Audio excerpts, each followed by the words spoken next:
from NBA because LeBron James is beginning his 22nd training campaign this week with the LA Lakers, and this would be a unique experience. Now, the NBA's career scoring leader is sharing a locker room and a court with Bronny James, his 19-year-old son, and the Lakers' second-round draft pick.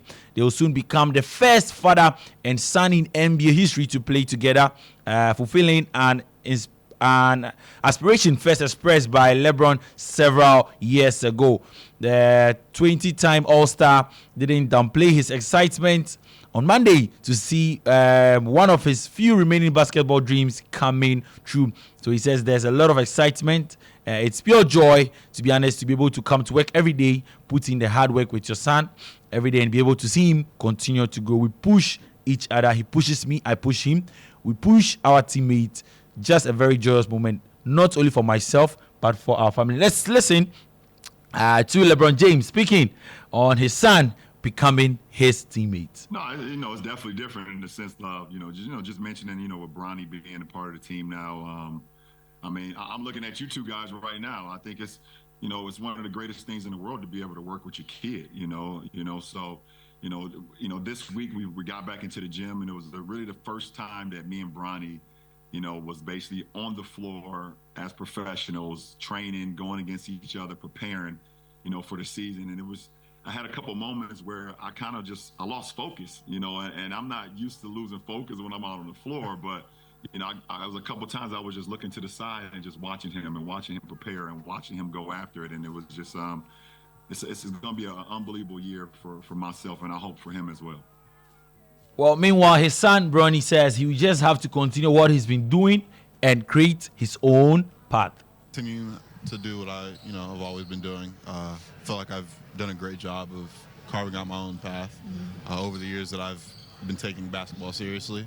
But, just also sprinkling in a little bit of, wisdom and stuff from my vets, my dad especially, but, just trying to learn as much as I can and still, keep working and carving out that path that I've been doing.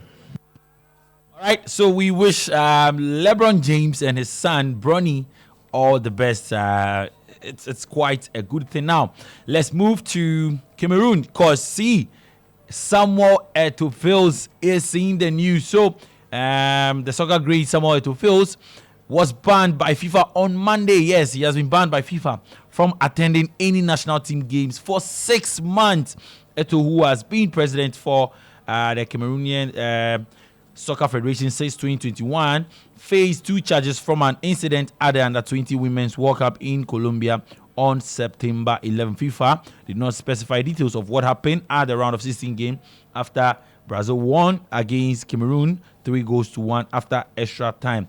But then Eto'o has been adjudged to have broken disciplinary rules relating to offensive behavior and violations of the principles of fair play and misconduct of officials. So, according to FIFA statement, so the statement continues to read that the ban imposed on Mr. Eto'o prevents him from attending men's and women's match involving Cameroon teams of all categories and age groups.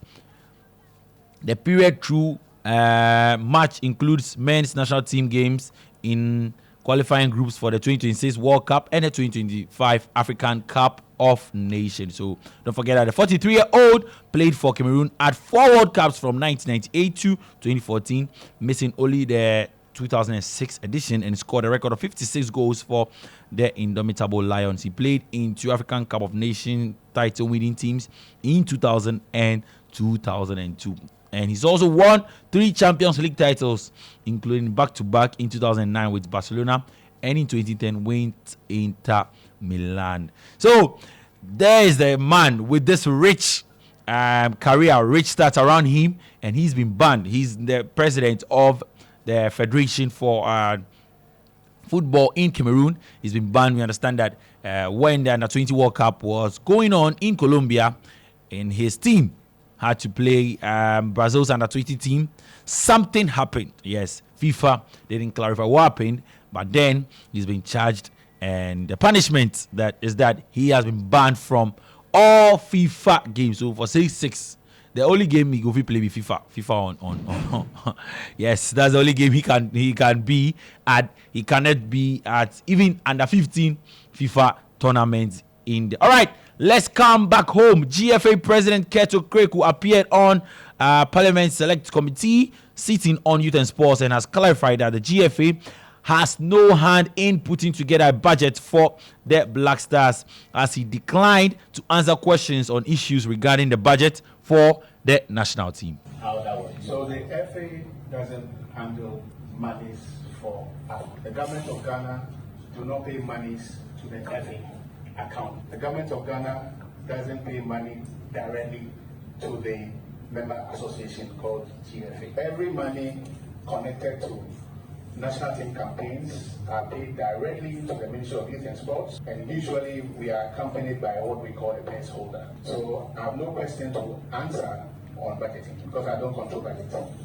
Yes, Kate says he doesn't control budgeting for the Black Stars or the national teams. Now, regarding influence from his outfit on the Black Stars, Kate says he has always created freedom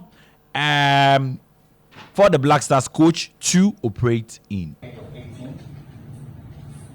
They made public statements, not once, not twice, on the environment this FA has created to enable them to work. Coach Ado has said on platforms that one of the key reasons why he accepted to come back is the fact that he's allowed to do the work the way he wants to work. So the answer is very simple. Coaches representing Ghana are solely selected by the technical team of our national teams. I'm talking about players representing Ghana, whether it's the Black Queens or it's the Black Stars. Right, so Kurt is saying that the technical team, they have the sole right of selecting the players. So for him and his people, they have no influence over the players that come into the Black Star setup or the Black Queen setup or the Black Meteors under 20, under 23. Okay, final one. He was squeezed on the role and essence of the management committee members. And this is what Keto Kreku had to say. He believes that, the management committee members are very, very relevant. 20 national teams. And each of the 20 national teams have specific needs and attention.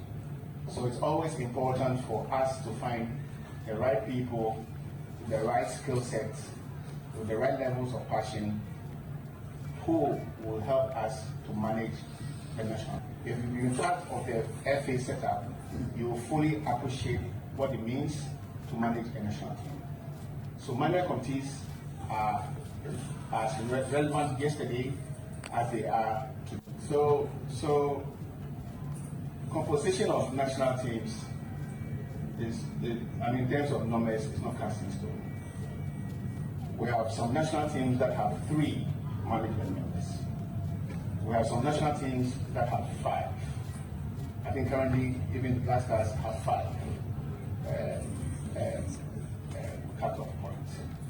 And each of the 5 has a role to play, or have a role to play. Again, coming back to your direct question, management committees are relevant to the management of our national teams.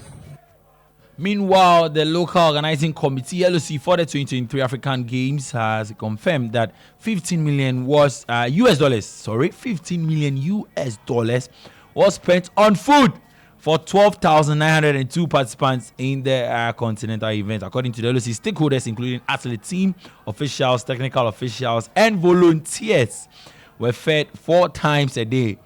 Chairman for Parliament Select Committee for Youth and Sports and Tourism, Kwabena Oyome, had claimed that the said amount was used to feed athletes for 18 days.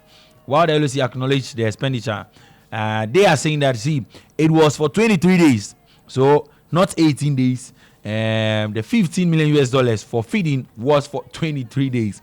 So, the amount is 15 million, and they provided 4 meals, breakfast, lunch, dinner, and snacks per day for 23 days, not 15, 18, or 10. Now, let's get to listen to the LOC chairman, Dr. Kweku Ofosu Asare, who was speaking at a press conference. Not only cook for those coming from West Africa or coming from for the African Game to ensure that we provide food to cover the various as parts of Africa.